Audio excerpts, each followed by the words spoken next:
Hyderabad doctor Ambedkar Telangana రాష్ట్ర సచివాలయం నుండి అన్ని జిల్లాల కలెక్టర్లు, పౌర సరఫరాల శాఖ అధికారులతో ప్రజాపాలన దరఖాస్తుల కంప్యూటీకరణ, కస్టమ్ మిల్లింగ్, రైస్, వానాకాలం యాసంగిపై రాష్ట్ర పౌర సరఫరాల శాఖ మంత్రి ఉత్తమ్ కుమార్ రెడ్డి, ప్రభుత్వ ప్రధాన కార్యదర్శి శాంతికుమారి, ప్రధాన కార్యదర్శి కమిషనర్ డిఎస్ చౌహాన్లు వీడియో కాన్ఫరెన్స్ను శనివారం సాయంత్రం నిర్వహించారని మెదక్ జిల్లా సమాచార శాఖ శనివారం రాత్రి 7 గంటల 10 నిమిషాలకు విడుదల చేసిన ప్రకటనలో పేర్కొన్నారు.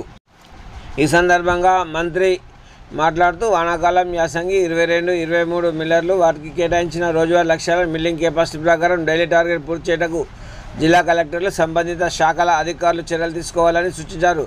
రైస్ మిల్లులకు సీఎంఆర్ కింద కేటాయించిన ధాన్యాన్ని వేగంగా మిల్లింగ్ జరిపించి కోటా మేరకు భారత ఆహార సంస్థ ఎఫ్సిఐకు బియ్యం నిల్వలు చేరవేసేలా పర్యవేక్షణ జరపాలన్నారు. గత డిసెంబర్ 31 నాటికే ఎఫ్సిఐకి సీఎంఆర్ కోటా చేరవలసి ఉన్నప్పటికీ అనేక జిల్లాల్లో మిల్లింగ్ ప్రక్రియ పెద్ద ఎత్తున పెండింగ్లోనే ఉండిపోయిందన్నారు.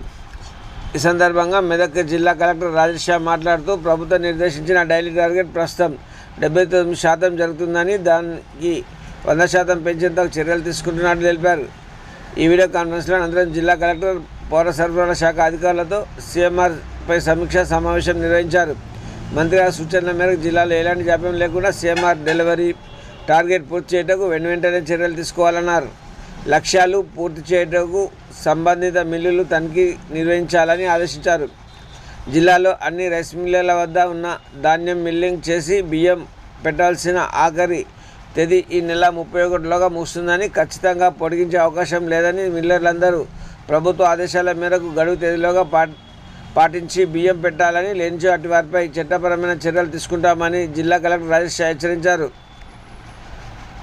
ఈ కార్యక్రమంలో జిల్లా అదనపు కలెక్టర్లు, స్థానిక సంస్థలు, revenue Ramesh Venkateswarlu, DSO Brahmarao, DM civil supply Harikrishna, EDM Sandeep తదితరులు పాల్గొన్నారు.